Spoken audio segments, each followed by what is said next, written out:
छत्तीसगढ़ के वित्त मंत्री ओपी चौधरी हमारे साथ हैं। सीधे उनसे चर्चा करते हैं कि आज जो केंद्रीय बजट आया है उसको लेके किस तरह वो देख रहे हैं और क्या खास है इस बजट में। क्या खास है बजट में? ज्ञान नाम दिया है इस बार के बजट को मोदी जी ने। मोदी जी 2047 तक भारत को विकसित भारत बनाने की दिशा में लगातार एक विजनरी ढंग से काम कर रहे हैं।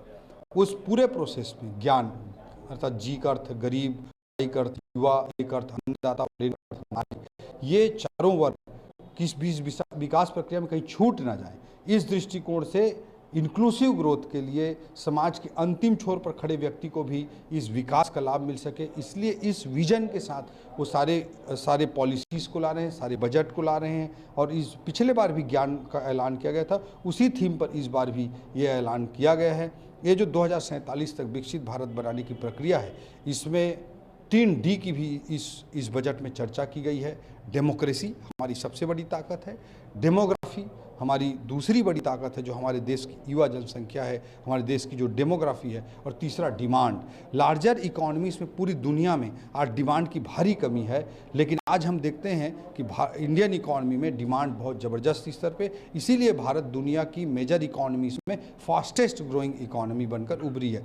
इसके अलावा मैं डेवलपमेंट के पॉइंट ऑफ व्यू से जिस बजट में रेखांकित किया गया है, उसे मैं विशेष रूप से जोर देना चाहूँगा। ग्रोथ के पॉइंट ऑफ व्यू से पहला एग्रीकल्चर सेक्टर, दूसरा एमएसएमई सेक्टर को, तीसरा इन्वेस्टमेंट को एक पिलर माना गया है, और चौथा एक्सपोर्ट को एक पिलर माना गया है। तो इन चारों पिलर्स पर ग्रोथ को कैसे इंश्योर किया जाएगा, इसकी रणनीति इस बजट में दिखाई देती है। अभी छत्तीसगढ़ की यदि बात करें, छत्तीसगढ़ को क्या खास मिला है और इस बजट से किस तरह से प्रोग्रेस होगा छत्तीसगढ़ का? आप कह रहे हैं कि विजन 2047 को लेकर के चल रहे हैं, छत्तीसगढ़ के लिए क्या खास होगा? देखिए, चाहे छत्तीसगढ़ के हम लोगों की बात करें, चाहे पूरे देश के लोगों की बात करें, इस बजट का जो सबसे बड़ा बिंदु है वो इनकम टैक्स में इसकी जो सीमा है उसमें 12 लाख रुपए तक पूरी तरह से छूट कर दी गई है। किसी का एक्सपेक्टेशंस भी नहीं था कि इतना बड़ा छूट दिया जा सकता है। मेरी भी अनेक एनालिस्ट से, कई सीए लोगों से चर्चा हो रही थी, तो अधिकतम जो उम्मीद कर रहे थे लोग, वो 10 लाख तक उम्मीद कर रहे थे कि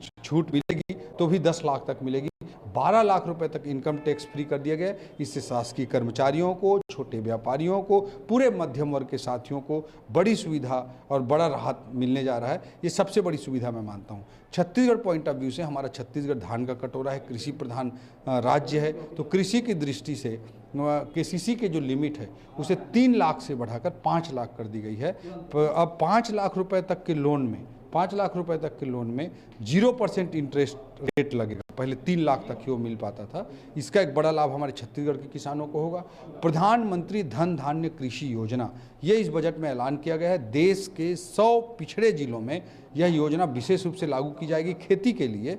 वहाँ पे अच्छे बीज, सिंचाई, अच्छा क्रेडिट, क्रॉप डाइवर्सिफिकेशन, ये सब वहाँ पर सुनिश्चित किया जाएगा। इसका बड़ा लाभ हमारे सरगुजा और बस्तर के जो एस्पिरेशनल डिस्ट्रिक्ट्स की सूची में शामिल थे, उन जिलों को मिलने जा रहा है। मेडिकल टूरिज्म के लिए बहुत सारे ऐलान इस बजट में किए गए हैं। अभी आपने कुछ दिनों पहले पढ़ा होगा कि छत्तीसगढ़ के नवा रायपुर में मेडिसिटी की हम स्थापना 200 एकड़ में करने जा रहे हैं। उस भारत सरकार की इस बजट की इस योजना का हमको सीधा लाभ इस योजना में हमको मिल पाएगा। टूरिज्म सेक्टर के लिए भी बहुत सारे ऐलान किए गए हैं, उसका भी लाभ हमारे छत्तीसगढ़ को मिलेगा। बस्तर के धुड़मा राज को अभी यूनाइटेड नेशन ने दुनिया के 20 सर्वश्रेष्ठ पर्यटन गांवों के रूप में चिन्हांकित किया है। तो इस तरह की चीज़ों को हम लेकर के हमारे इको टूरिज्म के पोटेंशियल को, हमारे कल्चरल टूरिज्म के पोटेंशियल को, हमारे छत्तीसगढ़ के सांस्कृतिक विरासत को हम लेकर के जाएंगे और एक अच्छी योजना के साथ आगे बढ़ेंगे, तो हमको बड़ा लाभ इसका मिल पाएगा। जो विशेष करके जब बात होती है इंफ्रास्ट्रक्चर की, तो 2014 में जब मोदी जी आए थे 2 लाख करोड़ रुपए का इंफ्रास्ट्रक्चर एक्सपेंडिचर होता था। लास्ट ईयर में इंफ्रास्ट्रक्चर एक्सपेंडिचर, जो रोड्स, रेलवे, पोर्ट, इन पर जो खर्च है वो 2 लाख करोड़ से सीधा बढ़कर लगभग 11 लाख करोड़ पहुंच चुका है। और आप देख रहे हैं कि छत्तीसगढ़ में डबल इंजन की सरकार का किस तरह से फ़ायदा हुआ कि केवल पिछले साल 20,000 करोड़ के नेशनल हाईवेज़ का ऐलान हुआ है। तो अभी जो इंफ्रास्ट्रक्चर पर थ्रस्ट इस बजट में भी है, उसका भी लाभ रेलवे को, एनएच को हमको मिलने जा रहा है, जो हमारे छत्तीसगढ़ की दृष्टि से बहुत बड़ा लाभ होगा। एससीए का भी मैं जिक्र करना चाहूँगा, स्पेशल कैपिटल असिस्टेंस का। उसमें 1.5 लाख करोड़ रुपए के बजट प्रावधान भारत सरकार ने इस बार रखा है। जो रिफॉर्म की ज़रूरत होती है इकोनॉमी को, वो रिफॉर्म जब राज्य करते हैं तो उनको पुरस्कार स्वरूप इसमें 50 साल तक का इंटरेस्ट फ्री लोन वरदान की तरह होता है। तो उसमें हम इस बार 6,000 करोड़ से अधिक की राशि भारत सरकार से लेकर आ पाए। 1.5 लाख करोड़ रुपए का प्रावधान पूरे देश के सभी राज्यों के लिए इस बार भी है, तो उसका भी हम इस बार आने वाले वर्ष में भी हम लाभ उठा पाएंगे रिफॉर्म्स पर बेस्ड। तो इस तरह से इसका बड़ा लाभ मिलने जा रहा है। यूथ के लिए और महिलाओं के लिए खास करके जो बात होती है, तो युवाओं और महिलाओं के लिए क्या खास है सर इस बजट में? देखिए, माताओं के लिए बड़े स्तर पर काम किया ही जा रहा है। ड्रोन दीदी, लखपति दीदी, बिहान योजना, ये सब संचालित हो रहे हैं। हमारे छत्तीसगढ़ में मुख्यमंत्री जी द्वारा महतारी वंदन योजना चलाई जा रही है, महतारी सदन स्थापित किए जा रहे हैं। इसमें विशेष रूप से मैं जिक्र करना चाहूँगा स्टैंड अप योजना, जिसमें एसटी, एससी या महिला उद्यमी जो होते हैं उन्हीं को स्टैंड अप योजना का लाभ मिलता है, जिसमें मॉर्गेज फ्री लोन मिलता है और बहुत सारी सुविधाएं होती है। उसकी सीमा को 1 करोड़ लोन से बढ़ाकर 2 करोड़ की गई है। इससे पहले बार की महिला उद्यमियों को बड़ा लाभ मिलने जा रहा है। जो इसमें आप देखिए, रोजगार की दृष्टि से मैं जिक्र करना चाहूँगा कि जैसे मैंने मेडिकल टूरिज्म का जिक्र किया, मैंने टूरिज्म का जिक्र किया, मैंने स्टैंड अप का जिक्र किया। ये सारे सेक्टर्स में जो इकॉनमी में ग्रोथ हो रहा है, उससे आप ईपीएफओ के नंबर देखिए कि किस तरह से क्रांतिकारी ढंग से लोगों को जॉब मिल रहे हैं। जो जी इकॉनमी है, जो जोमेटो के ऑपरेटर्स हैं, जो स्विगी के ऑपरेटर्स हैं, डिलीवरी बॉयज़ हैं, उनकी संख्या आज 1 करोड़ पहुंच चुकी है। उनके लिए आयुष्मान भारत योजना का ऐलान किया गया है। युवाओं की दृष्टि से 6,500 आईआईटी की सीटों में वृद्धि की गई है। जो मेडिकल के एमबीबीएस की सीटें, उसमें इसी साल 10,000 सीटों की वृद्धि का ऐलान किया गया है। इस मोदी जी के तीसरे कार्यकाल में 5 वर्षों में 75,000 सीटों की वृद्धि होने जा रही है। तो मेडिकल क्षेत्र में जो अपना प्रोफेशन बनाना चाहते हैं, अपना करियर बनाना चाहते हैं और देश की हेल्थ सिस्टम जो सुधरने जा रहा है, उसका भी लाभ बड़े स्तर पर रोजगार के रूप में भी सामने आएगा।